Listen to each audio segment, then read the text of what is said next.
Ladies and gentlemen, thanks for joining me tonight on the Not Bobby Durkin. I can't even speak. The Not Bobby Durkin Show, because here I am not Bobby Durkins. That's my alter ego. You can find out about him later.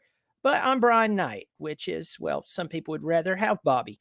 Tonight I have, I believe, one of the biggest upcoming YouTubers in college football. And I also will go as far as to say that he is one of the best college football YouTubers, no matter the genre, no matter the team. And tonight we're going to talk about one of America's hottest teams last year and their expectations for this year. First, if you haven't subscribed, subscribe. It's free. I'm not rummaging through your bank account trying to, take some money there. Please subscribe, hit the thumbs up. And now, without further ado or delay, ladies and gentlemen, John Chapman with Sports Talk Jay. How's it going, man? Hey guys, how you doing? I've been looking all about Clemson, talking all about. It was a very nice intro. I appreciate that's a little over. That's a little too much though. I'm not upcoming that much, but I've been looking at Clemson, and of course I follow the Vols like crazy. And your thumbnail is probably spot on. That's the big question, and we don't have an answer yet. We've got a short body of work of some success, and some that has been failure. So we don't know what he's going to. Are we going to get the guy that showed up for the Orange Bowl, or are we going to get the guy that we had 2 years ago? So we're all hoping we get the Clemson guy, but I don't know. We'll find out when we play Florida in the third week. That's the linchpin game. That is a question with everybody. Last week, I was telling you this before we came on the show. I did a video on the Carolina Gamecocks, which they were shocked that I gave them such a fair evaluation. And trust me, I threw up after that. But I said there's two quarterbacks in college football this year that the success of their team rides more on them than, say, any other quarterback throughout college football. And it was Spencer Rattler at South Carolina and Joe Milton. So normally when we do a show like this, John, we would say something like this. So what excites you about Tennessee? I'm going to flip it around. Let's start with what scares you about Tennessee.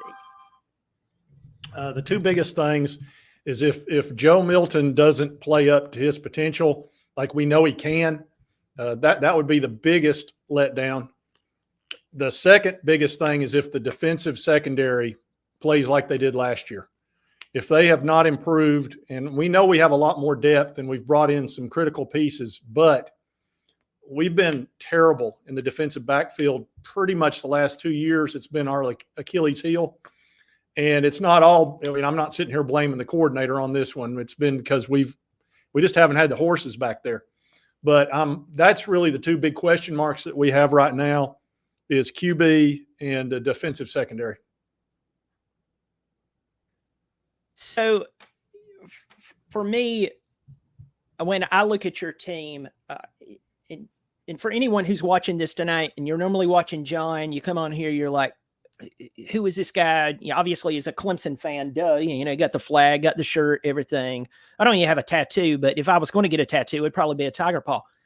I'm very hard on my Clemson team. I love Dabo Swinney, but if Dabo Swinney does something stupid like hire a coordinator that is unproven when he could get anyone in the country like he did last year, and then we saw what happened, I'm going to say I love Swinney. I appreciate Swinney, but it was a dumb hire and we need to fix something, which he did. With Tennessee, I'm going to be honest. I believe in Josh Heupel. I have no reason not to believe in Josh Heupel. Bru McCoy, Jabari Small, Squirrel White's probably going to blow up this year. I could just keep going. That Sampson kid, that's a running back that I think is going to explode out of nowhere, and he's going to provide a lot of depth. We can keep talking about that. But to me, when I look at y'all's team, I look at Joe Milton and I go, you know what, man? You couldn't keep a job at Michigan. You couldn't keep a job at Tennessee. You have one game where you played against Clemson. You went, 19 of 28, 250-something yards and 3 touchdowns. Other than that game, I am standing there. If I was a Vol fan, I would be kind of going, hey, at least get us into the games to where maybe Nico can get some play to where if he does terrible, Nico can maybe come in and have a fair shake at it. What do you think about that? Yeah, the thing is, we're not going to know until the third game. The first two games, we're going to start out with Virginia. Virginia is just not very good. They're just not, and we're playing at Nashville, which is basically a home game. So I don't think that's going to be much of a test, and I think he'll play pretty well in that game. Then we play Austin Peay, which will just be a scrimmage. But then we got to go to the Swamp, and we have not won in the Swamp in 20 years. We've lost 10 straight down there. So it's a 7 o'clock game. So it's the absolute worst time that it could possibly be. He'll either shine and win that game and play well and throw for 250, 300 yards, or people will start chanting Nico. It'll be one or the other. So that's really the key thing. You're right. We've only seen one really good game out of him, and it wasn't perfect, but it was solid. And if he plays solid like that, he'll be fine for the rest of the year. We won't go undefeated by any stretch. We'll probably be 9-3 or 10-2 if he plays that well. You know, he'd have to play like Hendon to do any better than that. But if he plays poorly, you're going to hear a lot of chants of Nico. I will tell you one particular game that us Clemson fans will pull for you at nauseum, and that will be when the South Carolina Gamecocks goes up and they play you on September the 30th. Because the week they beat y'all, the very next week they turn around and beat us. And, you know, you'd have thought they would have won the Super Bowl. That they did those two big things. A comment here from Fallout Zone. He says the O-line worries him. What do you think about your O-line? I know that you have Mays back on the line, but you did lose Darnell. Was it Washington or Wright? Right. Yeah, it went in the first round. We are concerned about the offensive line because Cooper Mays, who is our all-SEC starting center, had a procedure, and he's going to be out for 2 weeks that we think. He'll probably be back for the game one. But we're not, you know, we're a little bit unproven at offensive line. And it's not like we're loaded with 5 stars up there. We've got a bunch of guys that are, you know, 3 and 4 stars. So we're a little – I don't want to say we're thin. We're just a little bit unproven at offensive line. I don't know how unbelievably important that is with Josh Heupel's offense. His offense takes a lot of pressure off the offensive line. It's important. Don't take me saying that it's not. But it's not as important if you're strictly a running team or a team that requires a lot of time for passes, for routes to be produced. And I can explain that better than that as to why. Well, hey, please go for it, because I would love to hear it. Okay. Well, the way that the offense works with Josh Heupel, he spreads the defense way, way out. Okay. So what you have to do as a defense is you've got to spread out with the offense. So you typically wind up with 6 in the box. Okay. Whereas most defenses will have 7 or 8. Well, when you only have 6 in the box, that makes your chore as an offensive lineman less complicated, because you're not going to have the blitzer so close to you. If you do blitz the Vols, we're going to see it coming, because you're going to have to bring somebody from a distance, because we've got you out at the hash marks and beyond, numerous defensive backs. And the linebackers have to be really careful too. So that really helps our offensive line, makes them more productive, and takes some pressure off of them. They still have to perform at a high level, but it's not as critical as it is to a standard offense. That's a good breakdown. That's a great point. Before we go any farther, everybody, if you look in the description below this video, you'll see a link to John's channel. John's doing a great job, an amazing job. So check out the link there. If you are not subscribed, do yourself a favor, subscribe, tell him not Bobby or Bobby sent you. Going back to his offense, that's what a lot of people forget about the offenses that we see today, how they came about, especially like during the air raid, and then what happened with the maturation of the offense with Oregon and Chip Kelly. We saw someone who was like, look, I don't have to hold you that long within the line of scrimmage. if I can get misdirection going, if I can hit some quick passes out that are not guessable, like if the entire the entire defense knows that you're going to, and this is shocking, this happened to Clemson all last year. We knew the play that was coming up. So definitely the guy who's being paid $1.5 million calling defense on the other side, he knew it too. So he phoned down to his players and said, look, this is coming. Pin your ears back and you can go after them. So you don't have to respect it as much. So hopefully that would help him and be able to take some of that pressure off of your offensive line, and maybe even take some of the pressure off of Joe Milton until he gets acclimated. So you mentioned that game in Nashville with Virginia. It is a home game. Nobody up there cares about Vanderbilt. The only time you care about Vanderbilt is if you're going to a spelling bee or you need someone to do surgery on you. So with you guys, you're going up there, you're going to play Virginia. You're playing Tony Elliott, our former OC, who, quite frankly, I was unimpressed with, especially after Jeff Scott left. Walk me through this game. What is your goals for this game? Because you know you're going to win the game. I mean, your entire team would have to die for you not to win this game. What is your thoughts? What do you want to see in this game? I want to see not a lot of 3 and outs from Joe Milton and the offense. I want to see our defense completely shut down Virginia's offense, because Virginia's offense was 129th last year. It was about the worst offense in the country. I expect them to score less than 10 points. I expect our offense to score in the mid-30s, and Virginia's got an okay defense. It's pretty good. So to at least score 35 to 40 points and to keep them under 10, certainly under 14. If they score 21 or 24 points on us, I'm going to be very disappointed in the defense, and I'm going to realize we're going to struggle in the secondary, especially, almost certainly.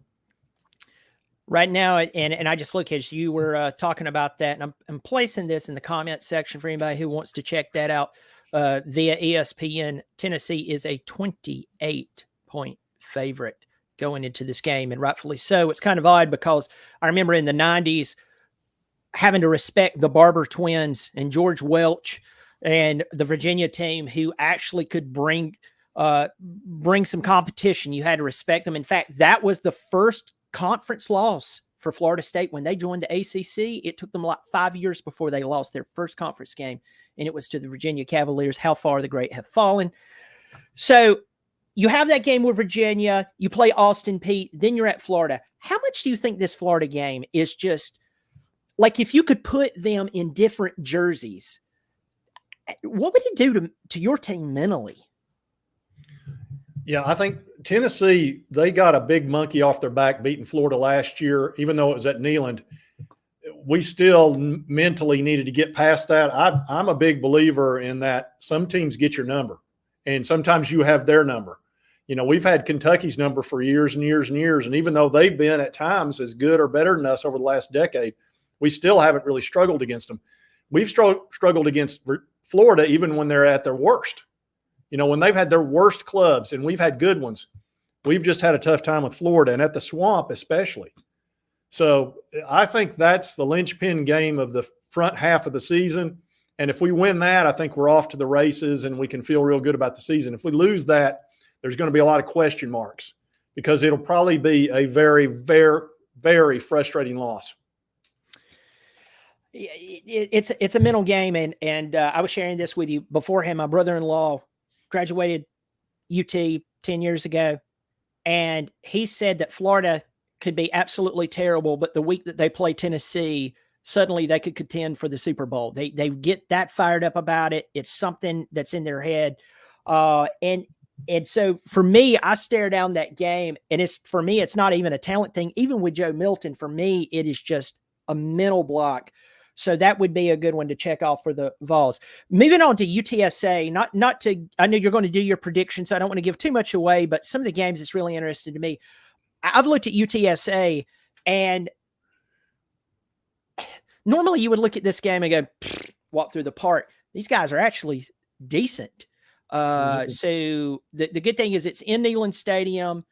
This might be a good game that, might be a little more competitive than what anybody thinks. What do you think about that game? Does it stick out to you? You think, Brian, you're thinking about that too much? Well, they're ranked 25th. They've got a fantastic quarterback. He's a lefty. He can run. He can throw. He's Mr. Touchdown.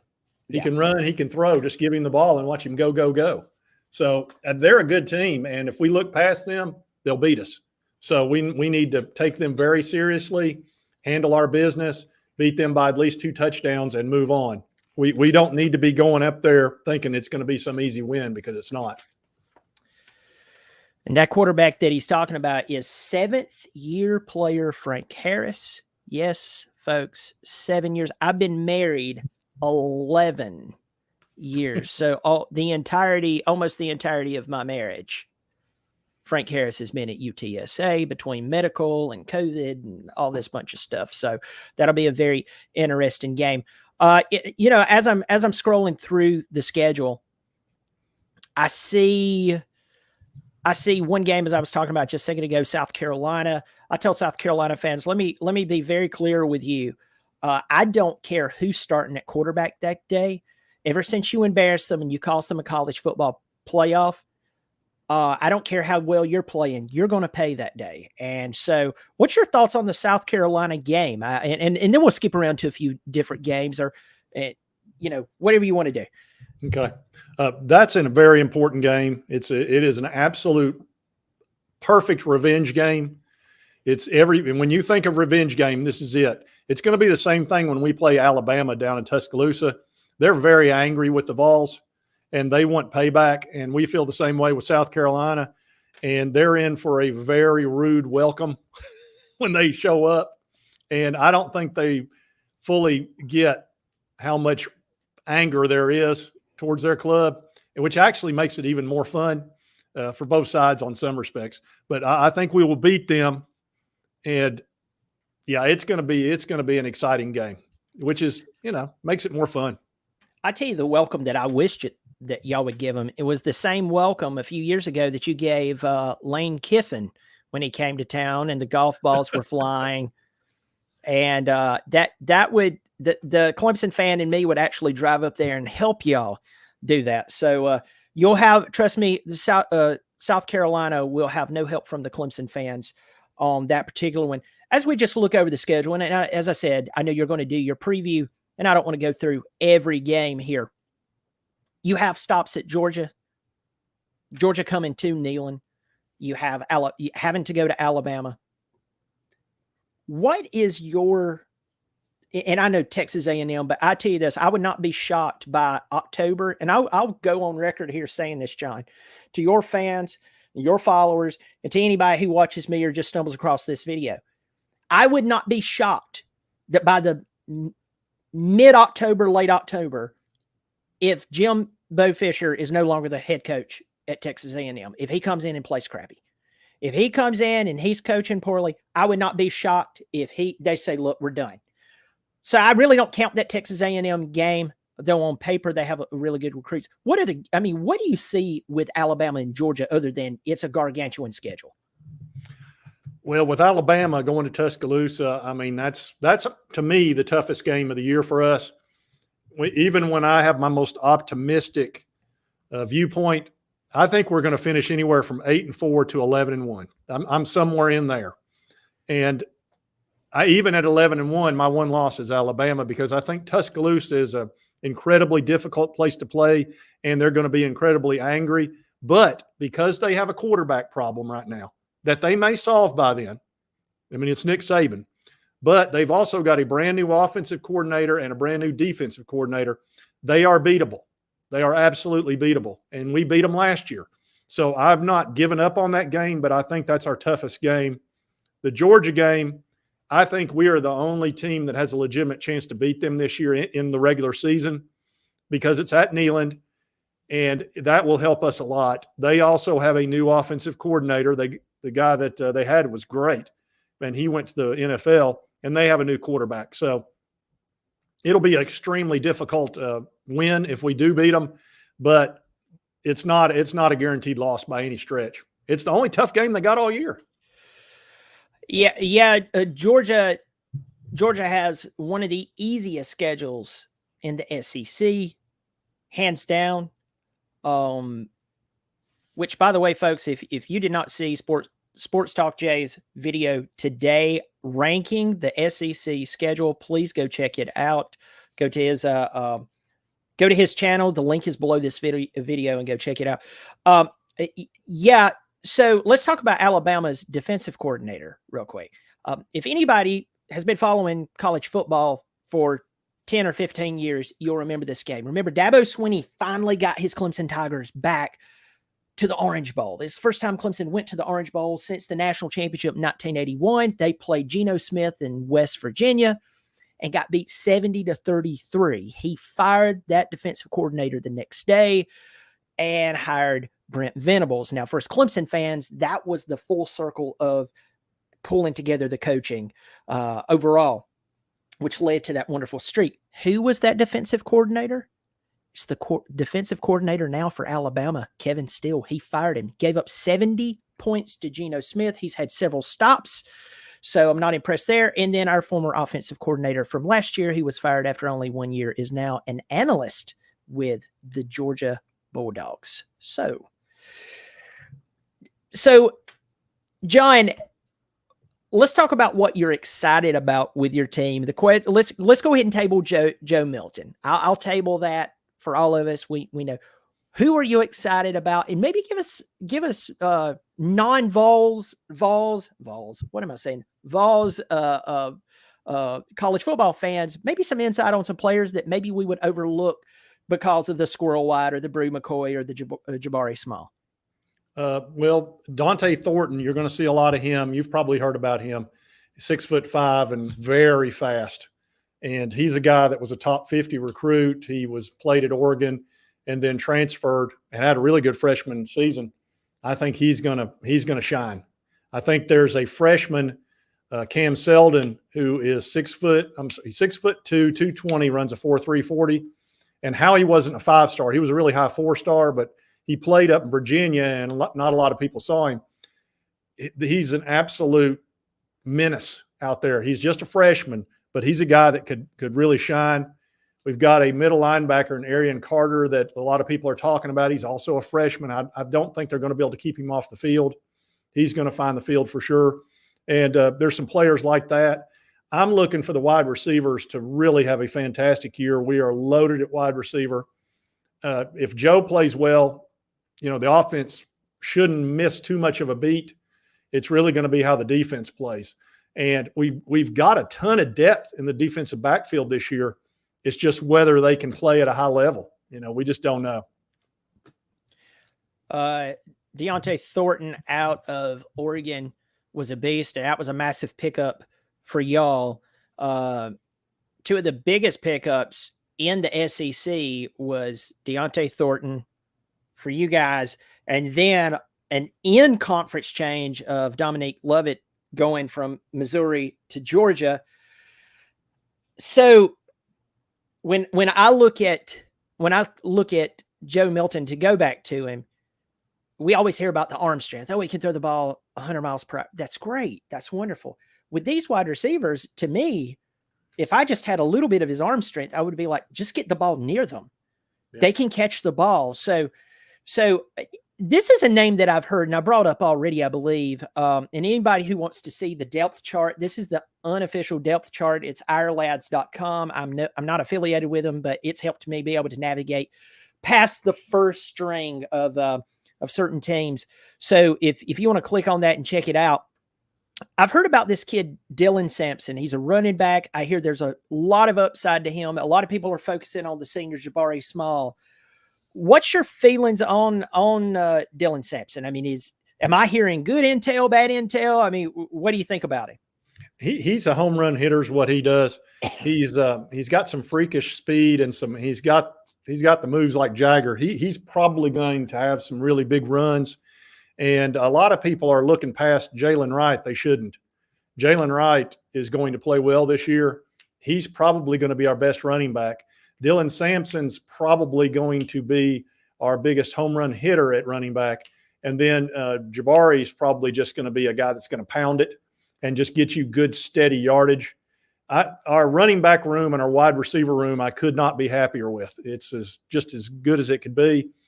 Our weaknesses are, again, defensive secondary And quarterback's either going to be our strength or our weakness. I'm not sure which.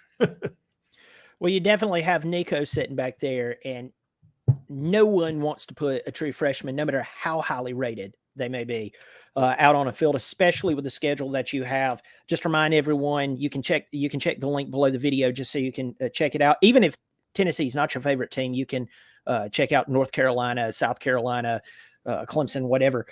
But your big games this year: Florida, the revenge game against South Carolina, Bama, Georgia, and then little sneaky games like A&M if they should, mature. I doubt they will.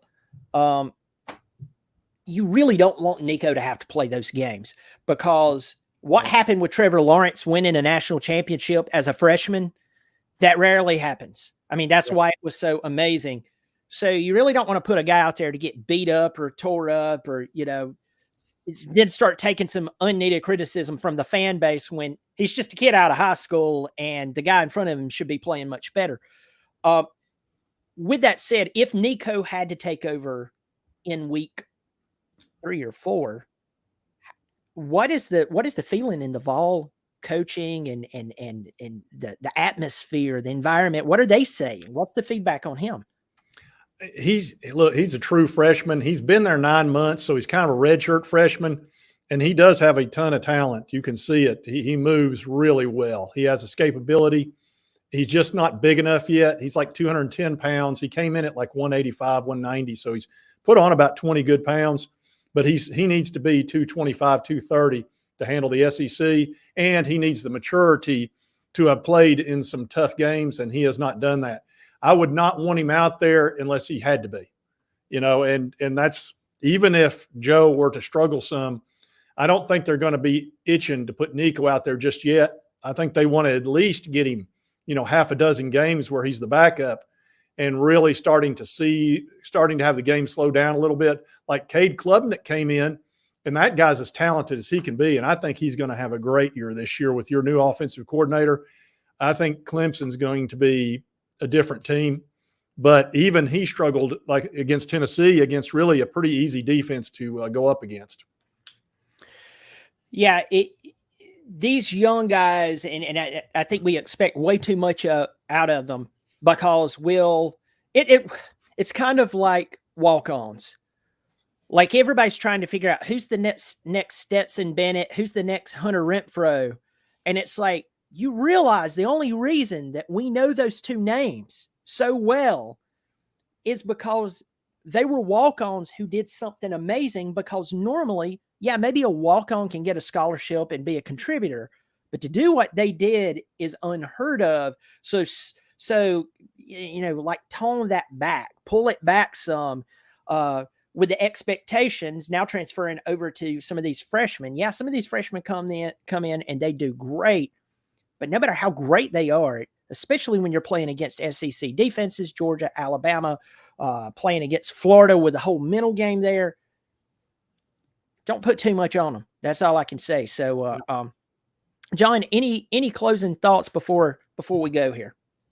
No, I was actually looking at your schedule, and I've got y'all down for 9 guaranteed wins, and then you've got 4 tough games. You've got FSU, Notre Dame, North Carolina, and South Carolina, and 3 of them are at home. FSU's at home, Notre Dame and North Carolina are at home, and I think you'll handle North Carolina. At South Carolina, it's kind of a tough game because of last year, but I could see you going 11-1 pretty easily. My prediction, I gave a worst case scenario, best case scenario, and what I think we would do. Worst case is 9-3. That would be if, maybe Cade is not doing well. Maybe our offensive line's not blocking. Our running room is a machine. Our running back room is a machine. Our wide receivers are starting to get healthier, so hopefully we'll see some more competitive ball. Of course, having Garrett Riley will be a big deal. Having Florida State come to the Big House, and I say Big House. Yes, folks, I know that Clemson is not the Big House. We're Death Valley, but I'm just saying Big House. Having Florida State come in week 4, they have to show their playbook day 1 against LSU. That's on a Sunday game. we don't have to show our playbook until that day. So that's big for us, works in our favor. Who knows how good Notre Dame is going to be? South Carolina, we owe them revenge, but I have tons of respect for Shane Beamer. We do have to respect UNC, but Drake May can't win the game by himself, but you still have to respect him. So, I mean, I could see us going 11-1. I could see us going 9-3. You know, it's just according to how we fall into things. That's about what I would say that sounds about right to me, because I look at the first 9 games there that I had as guaranteed. I just don't see any way any of those teams can beat you, because even Wake Forest, they don't have their quarterback anymore. He went to Notre Dame. He lost the guy that, was something else. Yeah, what's so interesting is he leaves and we still can't get away from him. We still have to go play him with. Yeah, you'll be playing him at Notre Dame, and that's a much better club than Wake Forest, obviously. So it's not necessarily a good thing that he left. Yeah. But fortunately, he comes to Death Valley. Maybe we could get. Oh, that's huge. That's huge that you've got him at home. Like I said, your schedule really lines up beautifully. It's a very, very nice schedule, and especially having 3 of the 4, the 2 toughest games, FSU and Notre Dame, are at home. Those are the 2 really tough games you've got. Yeah. It will be. It will be in Clemson, South Carolina, and we have a lot of high hopes. I'm trying to get a lot of the Clemson fans to calm down and to still lay off of Cade, because Cade was the only quarterback in recent Clemson history who did not have to sit behind someone who could teach him well. So DJ Uiagalelei sat behind Trevor Lawrence, and the reason everyone was so high on DJ was because when Trevor missed the Notre Dame game in 2020, because of COVID protocols, I think he had the sniffles, so they had to sit him. DJ came in and threw for more yardage against Notre Dame than Notre Dame's ever had thrown in the history, to this day, in the history of their program. So think about all the great quarterbacks they've ever played. DJ threw for more yards in that game for 426, something like that. Yeah. And that's why everybody thought he was going to be great. What's so interesting with the last coach, offensive coordinator, and even leadership from Dabo, Cade saw very little play. So he had very little time to get some playing time up under his belt. He even saved the game against Boston. I think it was Syracuse again. I think it was Syracuse or Boston College. Right now I'm losing it. But my point there is that Cade still needs to have some mercy and patience extended by the Clemson community, because he's got a lot to work with and he's got a new playbook to learn. So it'll be interesting. Yeah, well, he's got 3 good warm-up games with Duke, and then was it Charlton Southern or whatever, and then FAU. Yeah. You see, he can get his feet really wet and comfortable with this new offense that Garrett Riley's going to put in. He's going to love that offense that Garrett Riley runs. That was a great hire. I'm sorry, that's a great hire. It just is. Folks, you heard it here first from I was shocked that he did it. I thought Dabo was kind of stubborn. He didn't hesitate, man. He pulled the trigger. He said, I'm interested in getting it done. I was shocked. I thought that he had finally become complacent, and when he fired Streeter and then went and hired, the rumor is that Garrett Riley was hired before the national championship game he coached. So it's that would make sense. It's a rumor. I don't know how true I it think is. y'all going to have a good season. That's just my opinion. I just see a couple little landmines there, but they're not. Even if you lose a game or 2 there, you can still move forward. I mean, it's not, because I know the only thing Clemson would be happy with is the playoff. Yeah. ACC championship. Championship doesn't mean near as much anymore. But it might at some point, if FSU and Miami can get enough players. FSU starting to pick up a bunch of 5-stars. Maybe they can get in there and start becoming something close to what they used to be. Right. Hey, John, before we go, who are some other teams just across the board that you want to throw out there that maybe, outside of the Alabamas and the Georgias and the Ohio State, there are some teams that maybe you have your eye on that we should consider? You're not guaranteeing that they're going to be a playoff contender, but you may want to pay attention to, in your opinion. I've said for a little while, that I still think Texas A&M could be dangerous if Bobby Petrino is allowed to be offensive coordinator and that works out. That also could totally blow up and turn into a nightmare. So I think that's the big hit and miss because they do have so much talent. A&M's got as much talent as anybody in the country. It's just whether they can make that work. So I would say them. I like Clemson. FSU is kind of sitting back, and they might show up. And being in a conference where, you know, they can dominate some teams might get their confidence going. I don't know that they could beat – it's going to be hard for them to beat Clemson at Clemson. I don't see that happening. But I could see them showing up. Teams like that. Notre Dame, keep an eye on them. They've got a great quarterback now. They could be dangerous. That's a team to keep an eye on. Everybody likes LSU to be a contender. That'd be the teams. And then USC, of course. They've got a great quarterback. Anytime a team's got a great quarterback, look out. With Hugh Freeze going to Auburn, I don't expect anything major this year, but Hugh Freeze can coach football. And I expect him to get one upset somewhere. I don't know where it's going to be at, but that guy is he's a talented coach. Just throw this out there to everyone who is keeping score that the Texas A&M top 3 coaches, starting with Jimbo Fisher. Just go look up his past with Florida State, especially. It's more than sketchy.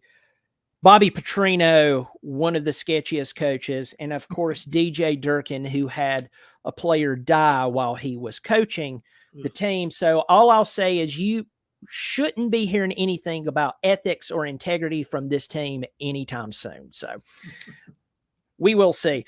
John, thanks for joining me, folks. Go to his channel. The description below has the link to his channel. So go there and sub. Let him know that you saw him on here. Good luck to the Vols. I just hope if we end up playing y'all, it's a different scenario this time for us, and that maybe we can get the upper hand. But it's a pleasure having you on, dude. Hey, no problem. Thanks. All right, folks, thanks for joining me. I have been previewing other teams, including Clemson. I did talk about Duke. Duke's actually a little better than what a lot of people realizes, all starting with their quarterback, 6'4" Riley Leonard. Check that out. Also got a couple up there, South Carolina, as well as Georgia and Alabama. Folks, thanks for joining us. I'll catch you next time. And as always, go Tigers.